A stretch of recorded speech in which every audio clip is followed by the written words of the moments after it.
Hey, I'm Aleesha Bake. I'm Jen Greenfield. And I'm Jen Tophoney. VO Booth Besties listen to the questions you have. We find pros in the know to help you learn. And connect with our amazing VO community. Welcome to VO Booth Besties. Hello, everybody, and welcome to VO Booth Besties. Like our intro said, we're here to help working voice actors get the most important questions answered by industry pros who know. Each week, we'll have a new topic and a guest speaker who is an expert on that topic. Speaking of which, we want to make sure you're all current on the new speakers that we have coming up and other exciting opportunities. So we're creating an email distro list. If you want to get on that, just head over to boothbesties.com and shoot us a message with your email, and we'll make sure you're on there. Quick bit of housekeeping. In order to stay on topic and get as many of our questions answered as we can, we're actually going to keep off the hand raising tonight, but the chat will remain open. So if you have any questions for Dan tonight, pop those in there. As you may have noticed, we are down one bestie tonight. NJ is in a musical production, so we are joined by a guest bestie, Amy Stafford. Hey, Amy, thank you for being here. Thank you guys so much for having me. I'm excited to be here. Yay! She's going to be monitoring our chat tonight. And without further ado, let's meet our guest. Over to you, AB.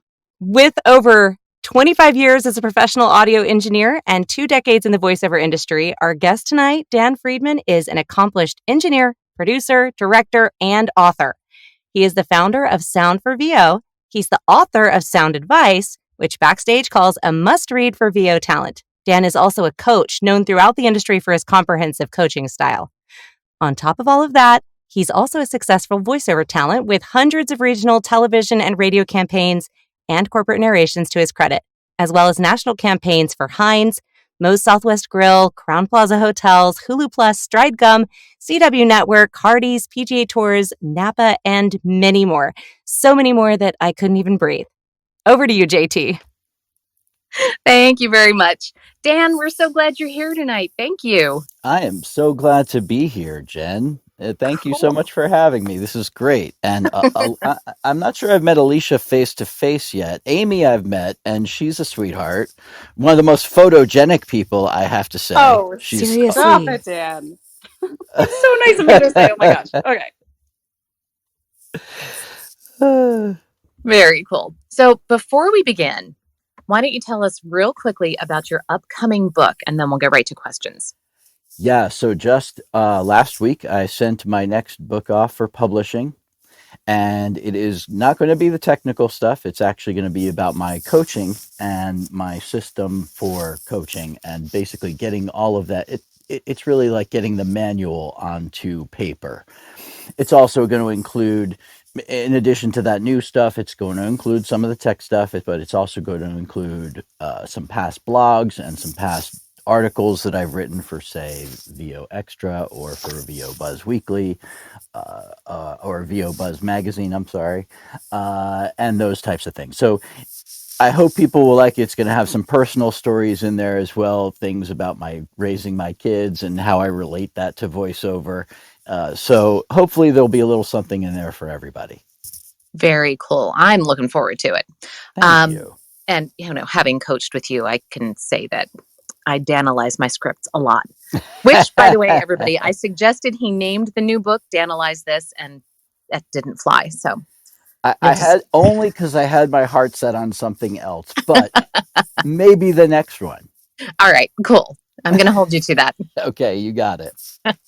So last week on Thursday, we had Uncle Roy with us. Yeah. And we touched on a few of the, we just kind of went over some basics for getting started with the audio. And tonight we want to dig a little deeper. Cool. I thought maybe we'd start with the signal chain. Okay. And start at one end and go through the other and just kind of touch on those a little bit because we didn't really get past mics. Okay. Last week. And I think a lot of people, when they hear preamp, just stick their head into the sand and they're like, I don't want to talk about a preamp. So why are they important? Gotcha. Okay. Well, the preamp is the thing that actually boosts the signal. The microphone on its own doesn't have enough power to reproduce the signal when it is recorded. So it doesn't have enough power to do that. So we have to boost it by putting it into a preamp or preamplifier, which therefore boosts that signal coming from the microphone and therefore allows it to be loud enough that it can be recorded. And just like mics, there's a variety of preamps available. Yes. How do you choose the right preamp for the sound that you're going for? Well, for voice actors, it's actually pretty easy, and that is because we are not really looking for much coloration in our sound. In other words, some preamps are, you've probably heard tube preamps, solid state preamps. Some preamps are very expensive and some are very inexpensive.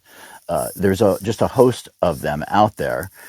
But what we're really looking for is a clean and clear signal. So it should sound like us. We're not really looking for coloration.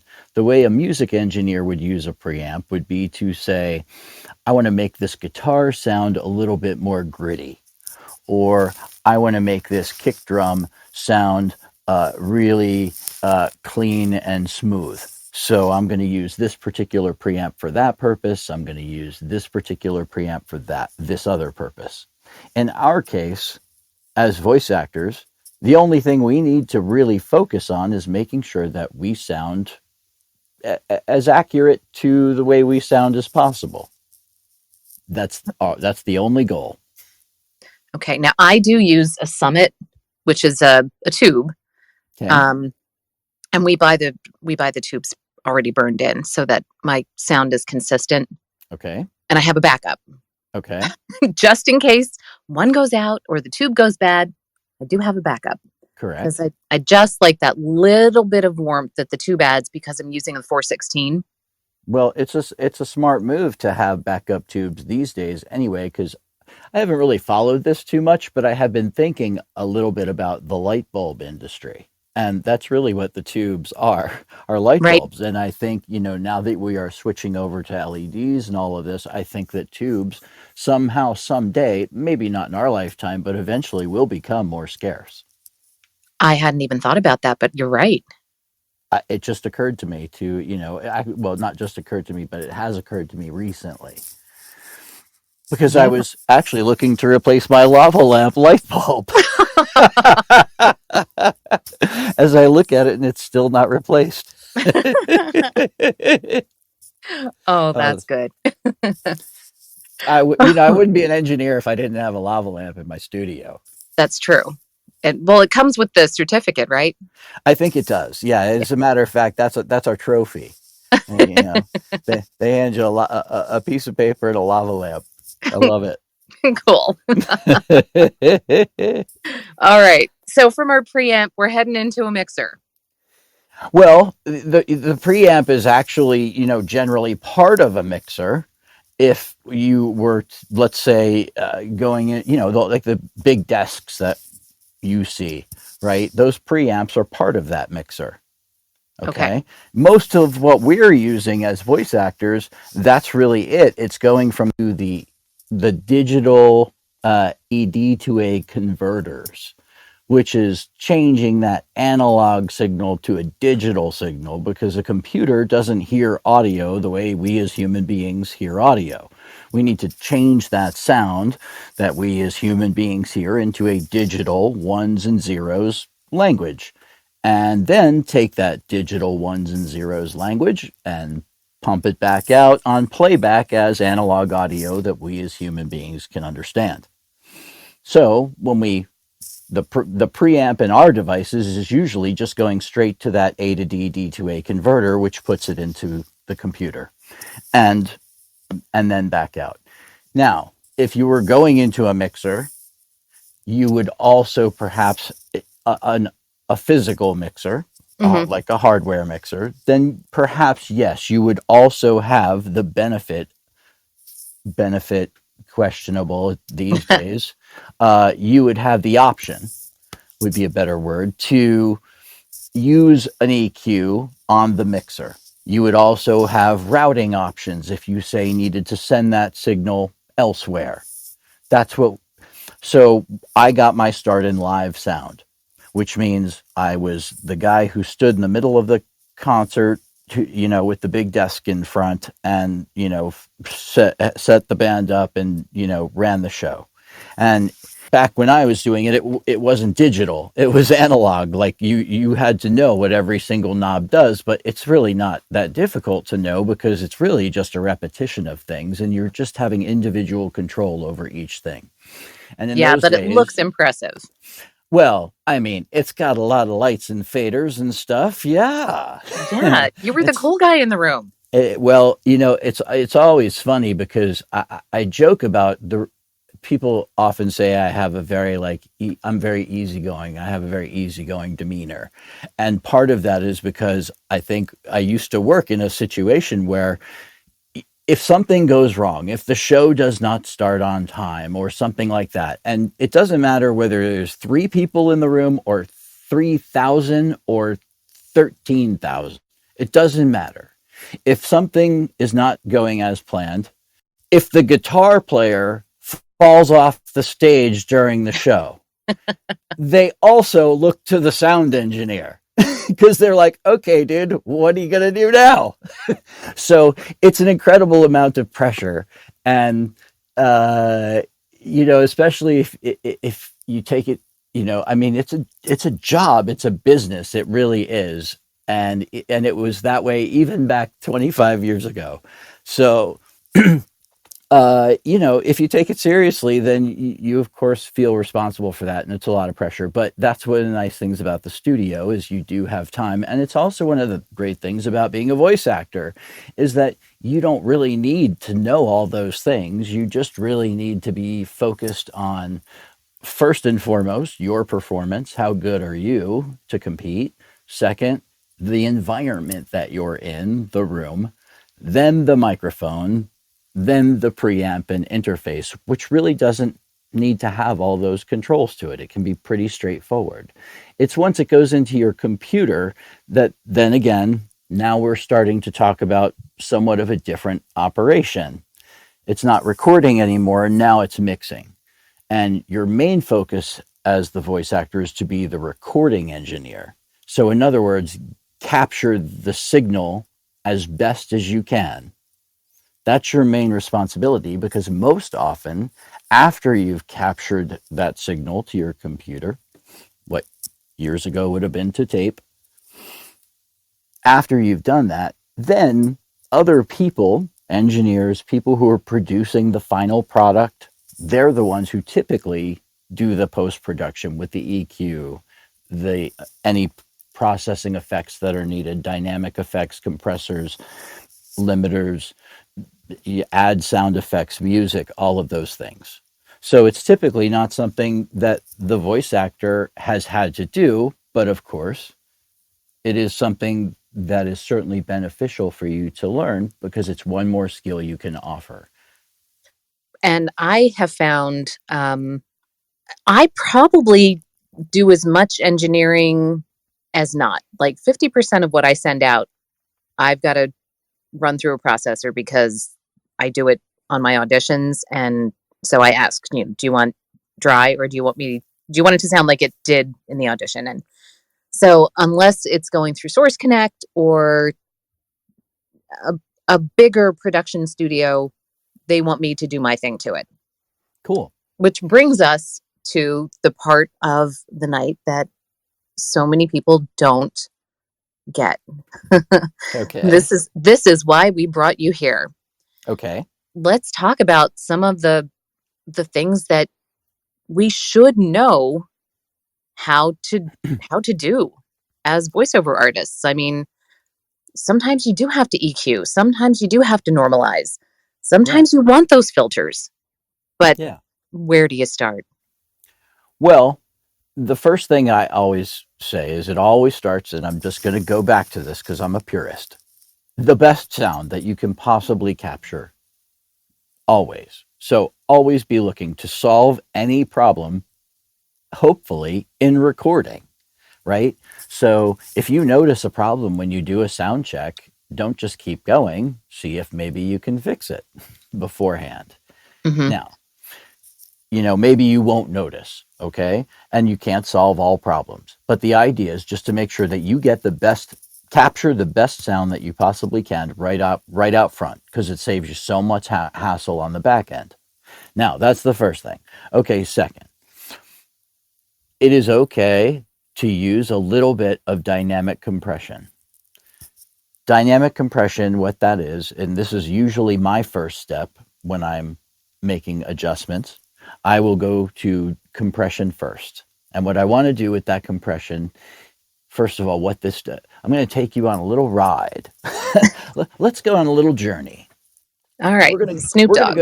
We're going to go on a little journey through a plumbing system. Cool. This is very, I think you'll like this. So music or sound, not music, but sound in general, moves in waves. So we're going to imagine that we're starting with a river of waves, and there's fast moving waves and there's slow moving waves and there are large moving waves, and it's wild, right? This is like our voice in stage one. This is it. Our voice is just out in the wild. Okay. Well, now we need to capture this. Okay. So this is what our compressor does. Our compressor is going to capture this river. That's where it starts. And so we feed it into the compressor, and that's basically the input setting. Okay. Okay. And then we get to a point where we need to start controlling this river. We need to start taking this sound, and we need to, those big waves that are going on, we need to control those because they're out of control. And the little waves, they're so hidden because of these big waves.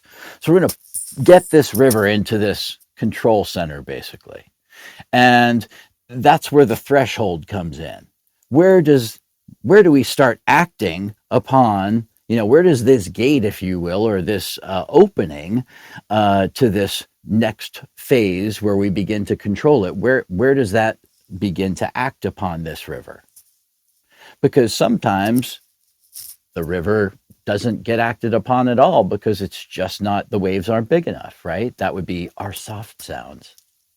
Other times it gets kind of loud, and it can all be in the same reed because we have soft sounds, we have softer vowels, we have louder vowels just naturally. So we're funneling all this now in, and our threshold decides when we act upon that river. Now, we're going to go ahead and we're going to kind of close that off. We're going to funnel it into a much smaller pipe now. And this pipe, okay, now all of this audio it's all squished in there, okay, but it's our river. And it's all that water is in there. It's trapped and it's compressed, if you will. Now we want to open that back up again, okay, because we need it to be a steady flow. So now on the back end, as we release that and allow the output to open wider, okay, now we have a contained environment in which this river is flowing in a nice steady manner. All the frequencies are contained and controlled. Does this make sense? So far? Does it confuse anybody worse? I don't know. I have a diagram, actually. But it won't work in Clubhouse.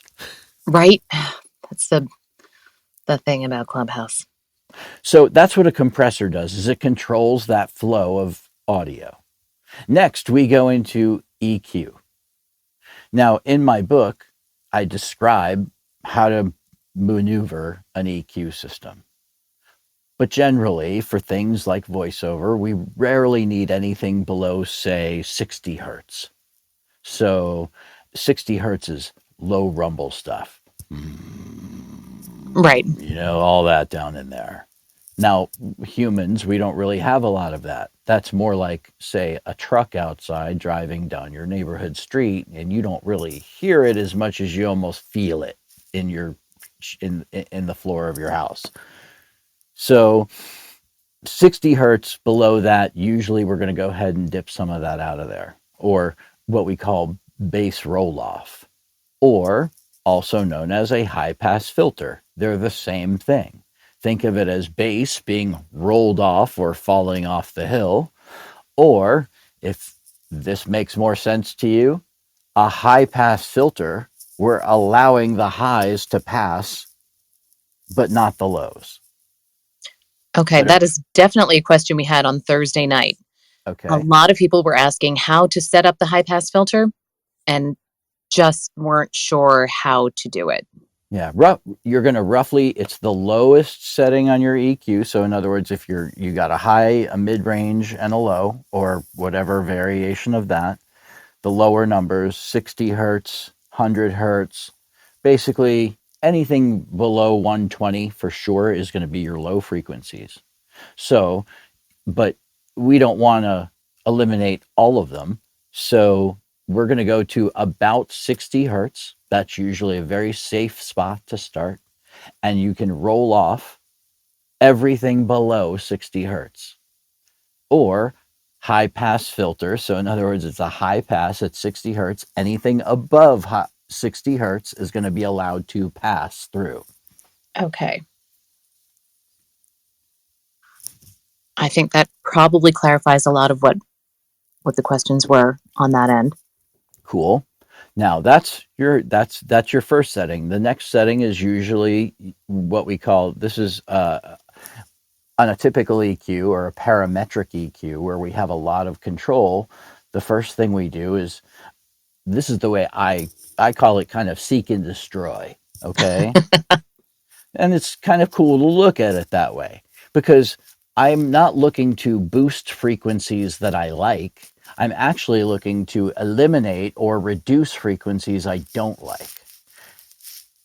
The reason I want to reduce frequencies I don't like, rather than go and boost frequencies I do like, is because by lowering the frequencies I don't like, I'm allowing myself to still have more headroom, or the ability to make my voice or my sound louder without distortion. If I were to do the opposite, if I were to increase the things I like, I would have less headroom to make my voice louder before it would distort. That's why it's best to eliminate things we don't like or reduce things we don't like. And as world famous engineer producer Tom Dowd used to say, one cut is worth 1,000 boosts. I like that. Yes. Well, he was a brilliant man. He worked on the Manhattan Project. And I don't mean the, Manhattan Transfer, the band or anything. I mean the Manhattan Project as in like building atomic weapons. Wow. Crazy. Crazy smart. Woo! What else you want to chat about? Is I know, anybody like else that stopped me in my seriously tracks. taking notes over here, or just me? My hand is going to fall off because I'm old school and I'm using a notebook. But I'm like, river, 60 hertz, seek and destroy. Well, okay. Aleesha, it's all in my book. Just go out and get the book. Okay. I love it. That's Amy. That was But me. I'm taking notes sorry. too. I'm the one over here going, I don't know what I just heard. I need to re-listen to this. Oh no! If you read it, that's the thing. If you read it, and I always intended it for it to be this way. If you read the book and you actually do it as as you are reading it, you will learn it. And here's the thing about EQ and all of this stuff, is that first of all, most people don't really have a great environment to be listening to this out in the world. So, having studio speakers, things like that.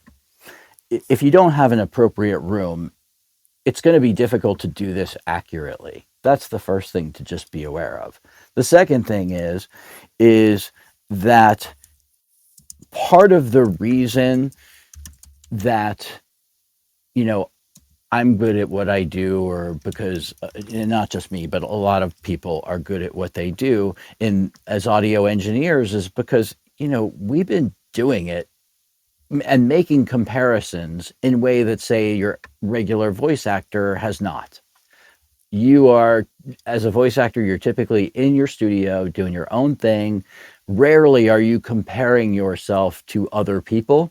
Rarely are you having the opportunity to hear what other people are doing on the same auditions that you're doing. Rarely do you get to hear people on different microphones. Right? All of this stuff. The reason why that makes me good at what I do is not necessarily because I'm good at what I do, but because at this point, like I have 20 years of doing it. I just, I've just heard so many things and I understand it. Right. So it's really about experience. I think anything that is creative, especially, has to be experienced in order to be done well. Completely agree. And I think that's a lot of what we see in our industry now, because everything is so at your fingertips and so just plug and play. Um, a lot of people, when they're confronted with a less than ideal situation or a less than ideal room sound, um, they don't know what to do with that. Yeah. You've put up the bass traps and you've hung up the curtains and you don't have a booth yet. And nobody starts out with a booth. I'm sorry. Well, okay, maybe my son, because he got lucky. Like our kids might be My starting daughter, off with a booth. But the average adult VO who's just going in, you need to get rid of that room sound and you need to clean it up as much as you can, but you don't want to distort your voice. So you do have to learn to an extent how to be your own engineer. Yeah. I mean, I again look at it this way. You should try to know everything about your business that is important to your business. And that includes the engineering side of things. First of all, nobody should be scared. They really shouldn't, because we have endless undo capabilities. True. We have more power in our cell phones and tablets than the Beatles had when they made Sgt. Pepper. So, and we don't even need to use all of it. You know what I mean? So it's just, there's no reason to be afraid, because nearly anything has some level of repair capability at this point. And again, I'm a purist when it comes to this. So I say, if it's garbage in, it's going to be garbage out. So always start with the best capture of the sound that you can. And from there, you can use any of these things, compressors and EQ, all these things. You can use them creatively, or you can use them correctively. And it is far more fun to use them creatively than it is correctively. For sure. For sure. The other is, while we're talking about being able to clean up your audio, now the mic placement and the way that you're addressing your mic has so much to do with the plosives and the pops and the clicks at the end of your sentences. And it's an easy fix. Yeah, well, first of all, as far as getting into things like mouth clicks and whatnot, that's biology. Everybody's going to be slightly different as to what helps there. And I can certainly get into hydration and all of that. But plosives and things, really, that is definitely something that you can adjust with a little bit of mic placement, a little bit of lip placement. It's actually, if you smile when you say, Peter Piper picked a peck of pickled peppers, right? If you're smiling through your P's, you're not likely to hit them hard enough to make them pop. So that's one thing that you can certainly do. You can slightly, again, you shouldn't be addressing your microphone generally directly into it. You're going to speak past it. Generally start about 6 to 8 inches away. Adjust accordingly. If your space is a small, boxy whisper room type space, you might have to get closer. You might have to get further away. Again, it's all about, make these adjustments and don't be afraid. I kind of look at mic placement as like imagining if you had a strike zone, basically from like the end of either clavicle to about your eye level to your chin. So it's kind of in that zone. And you can put the microphone in any spot in that area and it might work really well for you. And then the only change from there is just how close or how far away. So don't be afraid to experiment with these things. A lot of people are just afraid to experiment, and you shouldn't be. It's part of it's part of what is going to help you overall learn, right? Because if this is about experience, then part of that troubleshooting, part of that process is definitely going to help you. It's going to benefit you. 100%. AB, you want to take us in at the 30? Absolutely. I was just about to break in. All right. We are going to do a quick room reset. If you've just joined us, we're VO Booth Besties, and our goal is to help working voice actors get their most important questions answered by industry pros who know.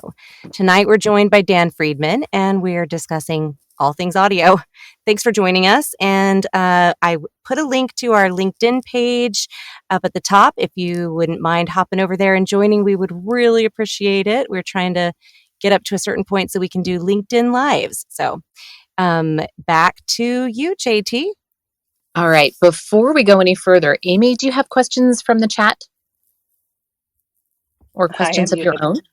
Yes, I had lots of questions. But first off, Tiffany Van Landingham was asking, Dan, we are referring to which book? Did you already get that question answered, Aleesha? We're referring to... When you said which book that you're in your book, it would tell us how all the stuff. Oh, gotcha. Okay. Sound Advice or the new one? Yeah. Yes. So my first book, Sound Advice, VoiceOver from an Audio Engineer's Perspective, that one is the book that will describe all these things about using an EQ, the process for that, how to use a compressor, how to dial that in. And then, of course, it's experimentation on your own, training your ears from there. My next book is really about my coaching and how I teach actors to perform and be believable and find their true intentions and all of that. Okay, so more artistic. Cool. Okay, well, hopping over to the next question, I was curious. Aleesha asked about compression, and I was actually interested to hear your thoughts on this as well. When you have high peaks in your recording, should we be using something external, or should we be using a compressor in post? How do you go about that? For me personally, I go in and I just take all of what Jim Edgar likes to call peaks and valleys, and I highlight the really big peaks and make them a little bit shorter. And, I maybe take a minute or two to do that, not very long. I don't go through every single one, but I do it manually, and there's probably an easier way. So I'm curious to know your thoughts on that, Dan. Well, really, again, I say in the capture, do the best that you can first. So in a lot of ways, we have to compress our voices on our own, depending on the type of delivery that we're doing. So, and also adjusting your mic placement accordingly as you're doing your read. So those are important things to be aware of just for starters, because that helps monitor those things. And as you gain experience, you kind of learn how to work the mic even more.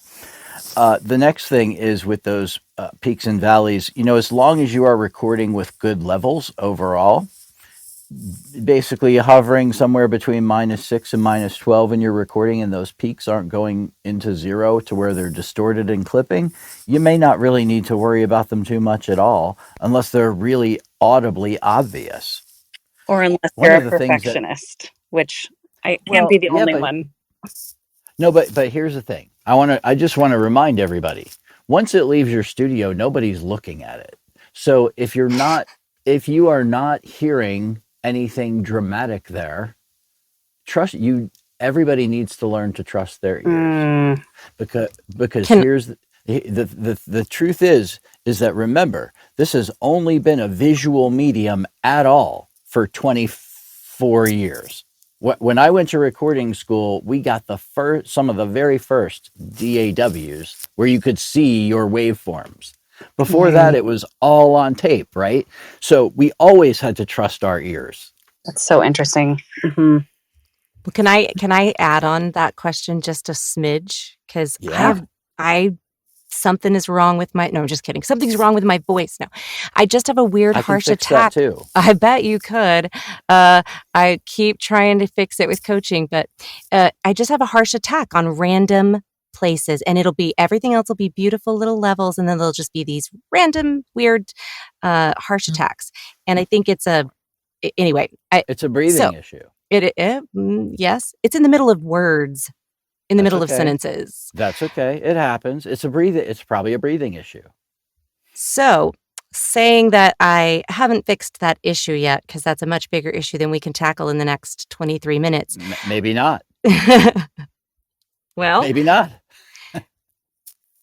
But if I think I need to schedule a coaching session with you is what I need. But in the meantime, is the best way to do that to use a compressor to get rid of those high peaks? Because what's happening, and you say, oh, don't look at it, but all the rest of my volume is lower, and I can't normalize to a level that gets me to that kind of like average -3 dB that we want to be at to submit auditions.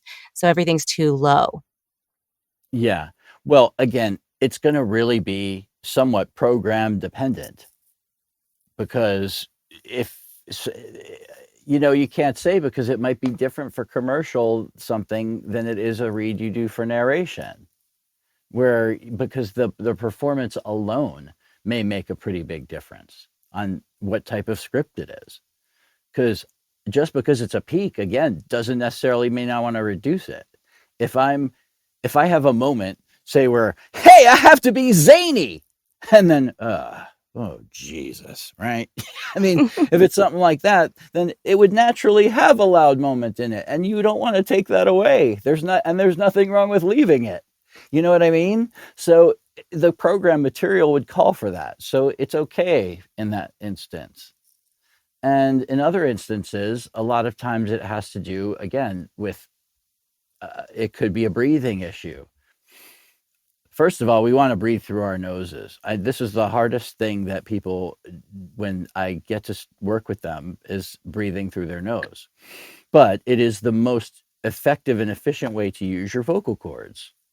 So by breathing through our nose and into our diaphragm, it just allows our vocal cords to work so much more efficiently. And I never have to worry about running out of air at the end of a sentence. Or often, if I do need to be dynamic, I have all the air that I need to do it until I'm ready to take another breath. So a lot of these things can be fixed on the front end and the recording side. And I don't want to, take the wind out of the sails on this one, but that was like the hardest thing for me. We did 12, 13 weeks of coaching, and how many times did you remind me, breathe through your nose? Yeah. And until I started doing it in my car for practice. Well, here's the thing. Look at it this way. You should be breathing through your nose, or you should be breathing through your mouth as often as you eat through your nose. Seriously. Because in regular speech, right? If I'm breathing through my nose, I'm keeping my vocal cords moist. They're working efficiently. And not only that, I'm not having issues with like vocal fry or those types of things. Because I'll tell you, ladies especially, if you want to sound older faster, definitely talk with vocal fry. Because by the time you're 50, you're going to sound like you've been smoking your whole life since you were in your teens. But breathe through your nose all the time. And when you're in your 70s, 80s, you might have a still very strong, robust voice that can sing beautifully. Because when we're talking like this all the time, it's just so much air, and it's really a lot of rasp, and it's like sandpaper. So Scarlett Johansson's got like 10 good years left. Well, we know it was a style for a while as well. Oh, it was. Oh. Yeah, but we're done with that, aren't we? I hope. Really? Yeah. I don't know. I got an audition for that sound yesterday. Look, it has its place. And it's certainly a sound that can be very appealing, but it can also really grate on you if there's too much of it and it's not an appropriate reason to have it. True. Okay, I'm just going to pipe in and say, has anyone told their spouse or person they live with to Does it bother you now more that you're a voice actor when you hear other people speak that way? Like my husband and I were sitting at the table yesterday and I said, "Can you please like speak on breath? Just, speak." Because he was like tired at the end of the day and he was sounding so it hurt me to hear him speak as though he were hurting himself, right? Am I the only one that does that? No. Right? Anyway, that's all. Carry on. Do we have any more questions, Yes, Amy? we do actually. So Casey had a pretty specific question early on. I think I'll go to her second question, which was, how do you feel about the new 5th gen Rode NT1? Is it a game changer or is it overhyped? Haven't heard it yet. Can't tell you till I hear it. Okay, well then maybe we'll jump to her other question, which was, she says she has a tube mic that she wants to try, and it came with its own, what she thinks is a preamp. Yes. Well, no, it's actually the power supply. Okay, she's plugs into the wall and has Correct. a 6-prong. Okay, you know what you're talking about. Yes. So what that is it's the power supply. Tube preamps don't require phantom power, or tube microphones don't require phantom power because they come with their own power supplies. Okay, so she says, should I just connect the XLR to my Focusrite that's plugged into my laptop and don't hit the 48-volt button? Yes, that's fine. She will not need the 48-volt phantom power on the Focusrite. Basically, yes, she's got it exactly right. And don't turn on the power supply until everything is plugged in. You don't want to hot plug a mic. Yeah, that's definitely something that we definitely don't like to do, mostly because it can really make a very loud popping sound in your speakers. It's probably not going to damage it, but you don't want to do it repeatedly, that's for sure. So explain the difference between preamp and power supply really quick. I know you did roughly at the beginning, but we have some new people in the room. Yeah, well, in the case of only a tube microphone will have the power supply. The tube microphone has it requires its own power supply because it's designed specifically for the circuitry of that microphone. So, but it's not the preamp. It doesn't boost the signal or anything. It just simply allows us to allows us to determine what polar pattern we're going to be using, and also it powers the microphone. That's what it does. Awesome. And a preamp boosts the signal of a microphone to make it usable, to make that signal usable. Do you want to touch on mic patterns real quick while you mentioned it? Sure. Mic patterns are just how a mic captures sound. We are typically looking for a cardioid polar pattern, which if you look at it graphically, it looks kind of like a upside down heart or an upside down pumpkin. And what that means is that is essentially the shape that sits over the microphone that as to how it captures sound. So imagine if you were to place a basketball with one side punched in front of the diaphragm of your microphone, that would essentially be like a cardioid pattern. So the half that is expanded that's the part that's capturing, but the part that's punched in, the microphone is rejecting sound from that side.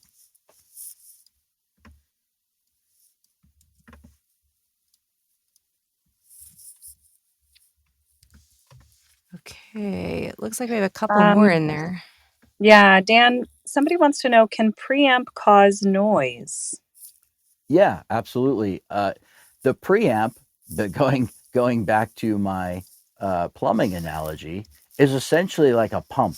It's pumping the sound, right? So if you have a cheap preamp and you require a lot of it to get a good signal, then it's probably going to be pretty noisy. And that's why we want good preamps, because we're able to get a lot of gain without any distortion or noise from the preamp itself. So when you're looking at very cheap preamps, that's often the problem, is that you need to crank it up past, if we're looking at it as though it were the input knob as though it were a clock, If we're having to crank it up way past 2, 3, into 4 o'clock to get a decent signal with an inexpensive or cheap preamp that is of low quality, you're going to get noise as you continue to turn it up. But with a good quality preamp, you might be able to, get to 11 o'clock and get a perfectly good signal, like I can on my Universal Audio, for instance, and still have, I can still go, halfway up the clock if I needed to. Does that make sense? I believe so. Okay. Anything else, Amy? I'm trying to figure out which questions would be best for the group, and kind of help out the most people here in our last few minutes. Kaylee, I hope I'm pronouncing that right. She wants to know if recording, because you absolutely have to, and you're affected by allergies or congestion, is the 1000 to 2000 hertz area for EQ good for both men and women in general? Or should I play with sweeping the frequency to see where that nasality lies? Well, you do have to sweep the frequency because it's going to be a little bit different for everybody. But, I mean, you're not going to be able to remove a lot of allergy sound necessarily if if you really got, that blocked nasal sound. That's going to, you're going to have a tough time removing that just with frequencies alone. But the real honky kind of what I call squawky sounds, like megaphone sounds, are up in that 1K area, in 900, 1K. I don't like that particular frequency range. It's part of the reason why I'm not a big fan of the Rode NT mic. Is that I know Roy likes it. I'm not as much a fan. If I compare it to, say, like a Neumann TLM 103, because the Rode has a bump at 1K, so that's in an area that is not appealing to me. Whereas the TLM 103 has a bump at 3K, and that is an area that is appealing to me. That's where the voice kind of starts to really come alive. So by the microphone alone, I generally will prefer a TLM 103 sound over a Rode NT1 sound, just simply because of that frequency difference. But that doesn't mean I couldn't work with either one of them. It's just a preference.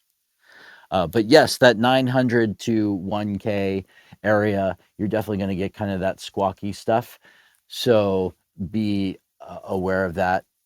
And good luck with the allergies. If you lose your voice, reach out. I can help you get it back. If you're swallowing and it doesn't hurt, but your voice is, if you have lost your voice or it's overused or misused some way, I can help you get it back.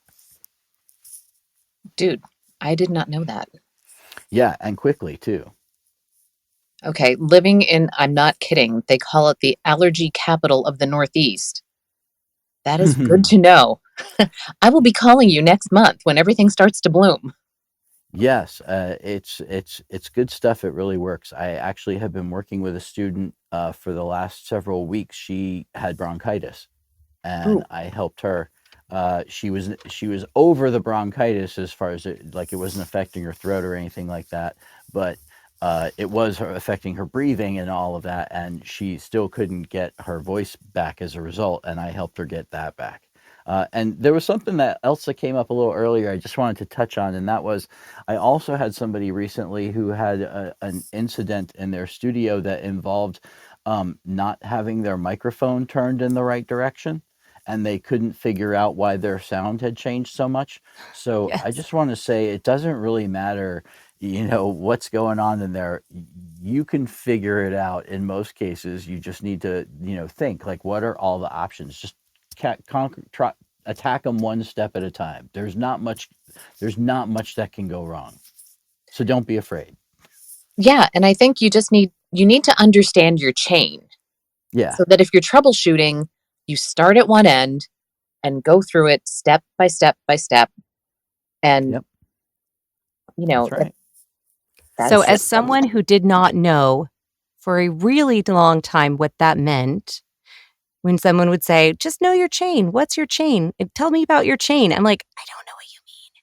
So Yeah. can you tell our newer beginners, what do you mean by your chain? Your signal chain. So it all, as I say, it all starts with you, then your environment, then your microphone, your cabling, your preamp, interface, computer, speakers, headphones. That's your entire signal chain from recording from capturing sound to hearing it back. Beautiful. So all the things that connect together to get you your From point A finished to product. point B. That's right. From Dan, mouth to ears. that's awesome, Dan. Thank you so much. You're welcome. Can you also clarify what sweeping the frequency means? Sure. So sweeping the frequency means what I like to do the way, and I kind of guess we got a little bit away from this earlier, but on a parametric EQ, you have three important settings that you have to be aware of. And one is Q, which means bandwidth, and that selects basically the width, how much, if you look at it horizontally, and like I said in my book, Sound Advice, there's actually pictures you can see. So it selects the amount, basically like, am I going to go all the way from 20 hertz to 20 kilohertz? Or am I going to select a smaller region, say 100 hertz to 200 hertz? That is Q, that is bandwidth. The next setting that is important is going to be the boost or oh gosh, I'm totally spacing right now. Boost or dip, right? So so you're going to increase the volume of that frequency range, or you're going to decrease the volume of that frequency range. I usually start by increasing it, and then I sweep the frequencies. So now the next thing is I move that band. If I've chosen, say, 100 to 200, I'm now going to just keep that frequency range, but now I'm going to move it up the scale closer towards 20,000, which is at the top of the human hearing range. Or I'm going to sweep it all the way back down when it's peaked like that. So when I hear the things that are clearly distorted or that I clearly don't like the sound of, now rather than having it boosted all the way, now I'm going to lower it and I'm actually going to put a dip there, or what we call a notch, right? I'm going to notch it out. But I start by finding or sweeping through the frequencies with the volume of that frequency range selected loud so I can find it, seek and destroy, right? So I'm seeking it, and by turning it up louder, I'm going to have an easier time finding it. And then once I found it, I'm going to destroy it, which means I'm going to drop it out. Yeah. Not all the way, just enough so that it sounds better. Like, that's the other thing too, is you got to remember, we need to sound like us. We're not creatively or correctively, right? Like I said earlier, we use this stuff creatively or correctively. So ultimately, in this stage, as the voice actor, you just need to make a few little corrective choices just to clean it up a little bit, because you can't make drastic decisions that can't be undone later. Because ultimately, I might need you to sound like you are in the same environment as 3 other voice actors that are all in different cities, different towns, or a production has certain specifications that we need to meet, right? I mean, there's all kinds of creative decisions that need to be made, and if your sound is so drastically out of place, then we can't make those creative decisions, or we're limited in those decisions. So, guys, do we have time for one more question? Because I wanted to kind of piggyback on what Dan was just talking about. You do with me. I'll stick around. Okay. I have no other plan tonight. It's already late on the East Coast. So you were talking about different environments, right? When you're recording with 2 different people, maybe you're doing a Source Connect session, you want to sound like you're in the same place. What about when you're doing, say, a video game or an animation audition, and you have to scream in some parts and other parts you have to whisper? My technique, I guess, if you can even call it that, is obviously just very simple. I just turn down the gain if I need to scream, and then I turn it back up for the parts when I need to be a little more intimate. I find that once I'm done sort of normalizing and EQing everything, it still kind of sounds like I might be in two different places. Is there a way to make a video game audition like that sound a little more cohesive? Am I doing something wrong? I don't know if anyone else has trouble with that. Well, here's what I would say. Why would you want it to sound more cohesive? Because the way I look at it is, especially in an audition, you have 7 seconds for the listener to determine whether or not they're going to continue to listen to you. And if your delivery is the same for all these, for whatever it is, if it sounds similar, if it sounds the same, then they have every reason to just say, I've heard this already, and I'm just going to turn this off. Good call. So I am actually all about some of these differences, Okay. especially in a video game or animation, because the more interesting you can make that, the more likely the casting director is going to want to continue to listen and be like, that was creative. I want to work with this person. I guess my concern is that when I send in these auditions, they don't sound like they would in broadcast, right? And so, or Not your job. video game, right? I guess I've heard you want to make it sound as much like the end product as you can. So if you're not concerned, I'm not concerned. I just wanted to bring that up. I don't know if anyone else stresses as much as I do about those things. For some people, I mean, again, I always say the most important thing as the voice actor that you need to focus on as far as the engineering side of things is being the recording engineer. Everything else can be easily dealt with from there. So get a good recording and everything else, will fall into place. It Awesome. always starts with the capture. Great. And thank you.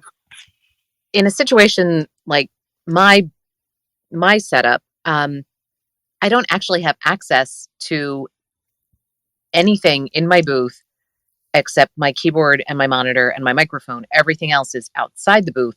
So I need to use proximity to the mic for things like that. If I'm going to yell, I need to back up. If I'm going to get intimate, I need to be on top of the mic. Yeah. Because I don't have the gain in there to be able to turn it up and down. Yeah. And that's okay. And you can, there's something else that you can do. You can also break it up into different parts. There's nothing that says that you have to do, I'm going to do the soft thing, then I'm going to do the loud thing, then I'm going to do the middle thing. And that, right? I mean, go ahead. If you have a plan and you have certain things that for sure, okay, this has to be loud. This is clearly loud. This is really whispery. I got 3 other things that are also really whispery. So, you don't have to record them in order. It doesn't have to be linear. You can mix all this stuff up.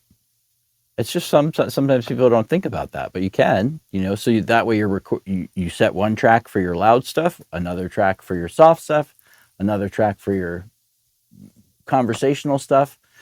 And that way you're recording with your gain set where you need it to be for each of those things for that part. Does and then anyone you put it else together still, later? Does anyone else still not know logistically what that means? Or it's just me? How do you split channels? Okay, so it would depend on your DAW. So let's say if you have twisted wave, for instance, then you don't have that option, right? It's just going to be one That's why I'm track confused. or a stereo, Yeah. right? A stereo pair. If you are using a DAW that has multi-tracks. So for instance, I'm a Cubase user. And I've done an album with 70 tracks before, or a song that had 70 tracks. So we're voice actors, we only need one.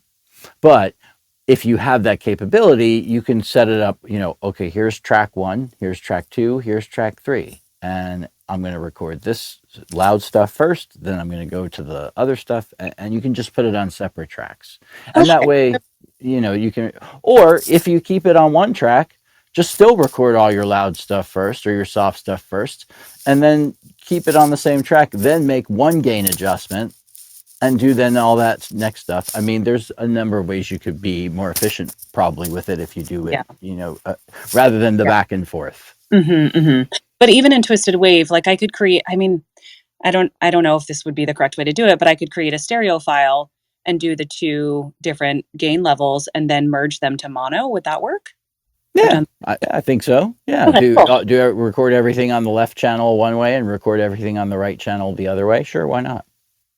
So much knowledge poured into our heads tonight that I may need to go back, Dan, and listen to this a couple of times and then buy your book. Well, I always feel like I'm doing good, and then I hear somebody talk about something like this, and I'm like, oh, I could be doing better. That's always a good thing. That's why I'm here. I am here to help people.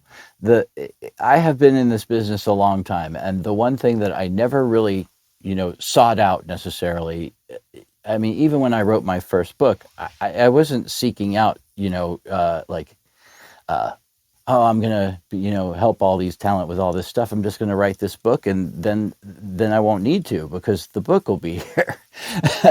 But as it's turned out, that is really where my career has really gone, and that is what I love doing most, is just helping talent be the very best that they can be in all aspects of this business, whether it be in the studio or performance. I love it. It just supercharges me.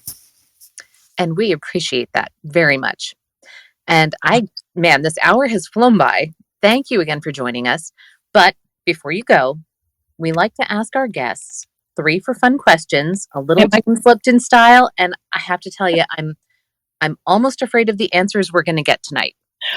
Jen, I thought we discussed that it was going to be 4 questions. I did have an extra question in there. Do you remember what that was? Yes. Well, I will let you ask that after my third one. I'm just kidding. Go ahead.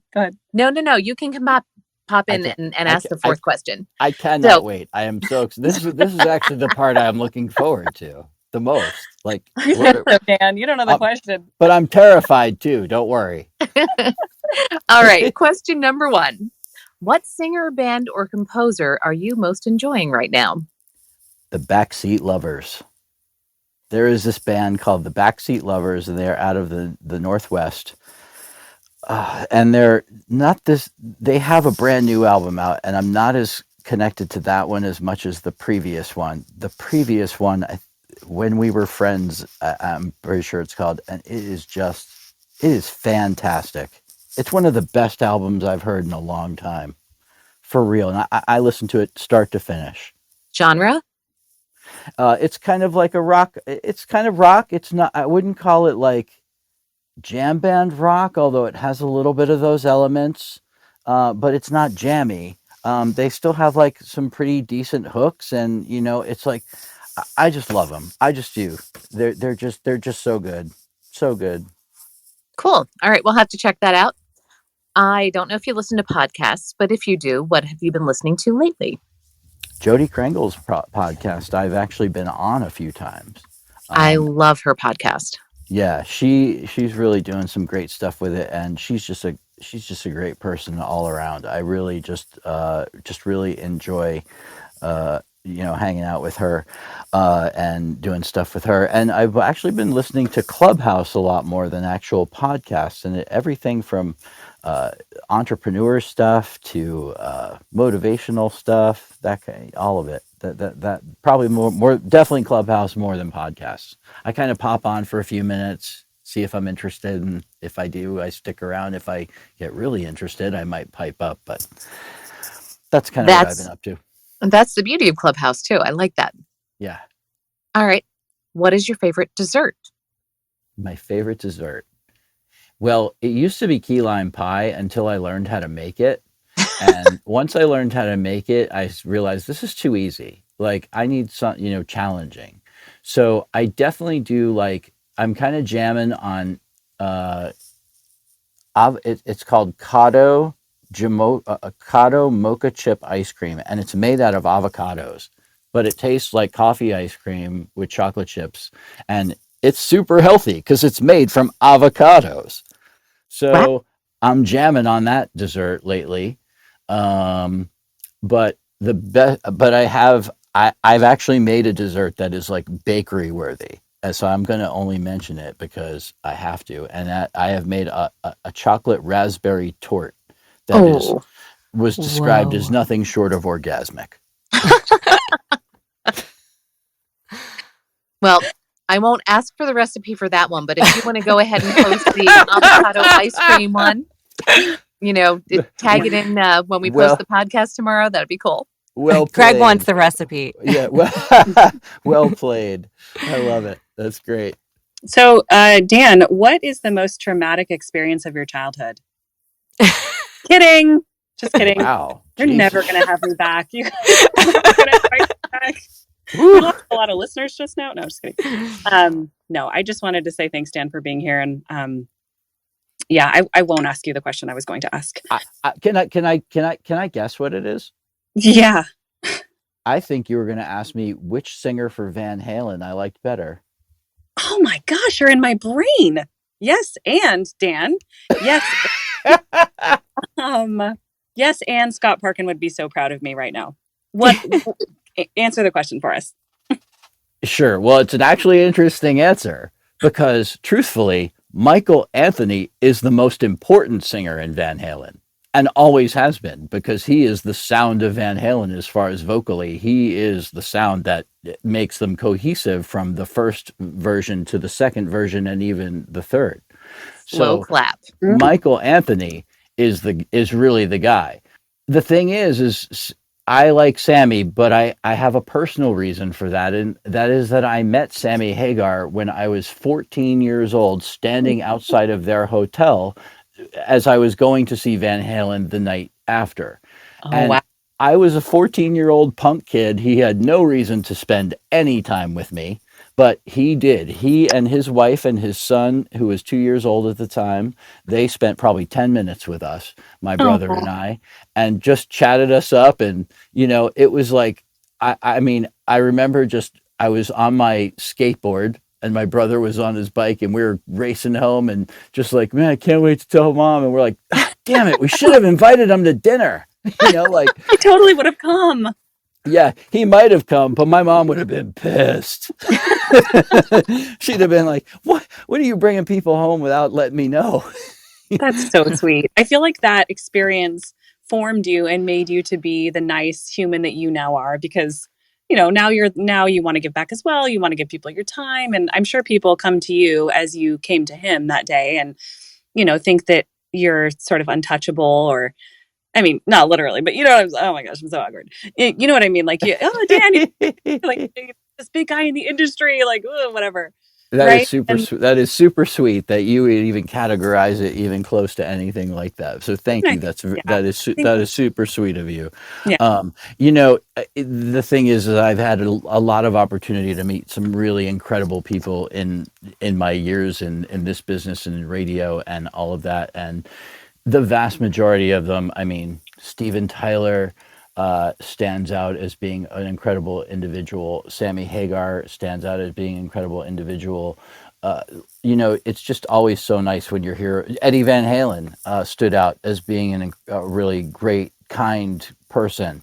And it's just always so rewarding when those people are everything that you hope they would be. But also not everything that you hope that they would be, as in they're also down to earth. They're cool. They can just chat it up a little bit. And that is it's just awesome. It's just awesome to put those things in perspective, and perspective is just, it's Jen, perspective, right? Absolutely. a critical element to what I teach. So. Well, I have the sad, sad job of wrapping this beautiful party up to a close and tying it up with a bow. So thank you, Dan, so much for joining us. And everybody in the audience, thank you as well. So, hey guys, reach out to me. Dude, don't be afraid. I'm here to help. And also, if you're coming to VO Atlanta, reach out to me there too. Don't be afraid. I want to talk to you. I want to help you. I want to help you be the best you can be. Also, we put the link. Go ahead, Amy. Really quick, I just have to tell you that last year at VO Atlanta, I did not have a lanyard for some reason. They were, they had trouble getting enough lanyards for everybody. And Dan, who I had just met, said, I'm going to get you a lanyard. And sure enough, he did. He came back in an hour or two and he had a lanyard for me. So he's the guy. Aww. Let's give it up for Dan. Yes. The lanyard man. And I'll have more this year, I think. And we have Dan's book is in the chat, the link. So don't don't miss that. If you scroll up a little bit, you should be able to find it. And don't forget that we've grown to 2 nights a week. So Thursday night, we'll be joined once again by Cast Voices founder and casting director Liz Atherton. She's going to give us live feedback on our audition submission workshop. We have had over 200 submissions. So we're selecting carefully and going to play you some really great things. And Liz is going to react to them, and it's going to be great. So this is your chance. One of those. Yeah. This is our chance to hear auditions with 2 takes, just as a casting director would, and hopefully use this as an opportunity to learn from other people to level up your own audition process. Also, be sure to keep that conversation going on LinkedIn and follow VOBB on Facebook as well. If you want to hear replays of tonight's episode or previous ones, you can now listen on our podcast anywhere you listen to podcasts. We're now on Apple Podcasts, which I'm super excited about because it makes it so much more convenient to listen on my phone. So thank you, everybody, and good night. Hey, everybody. Thanks for listening to another episode of VO Booth Besties. Be sure to subscribe to our podcast. Well, pretty much anywhere they're playing podcasts. And follow us on Instagram and Facebook so we can keep the conversation going. VO Booth Besties. Yeah, it's a thing.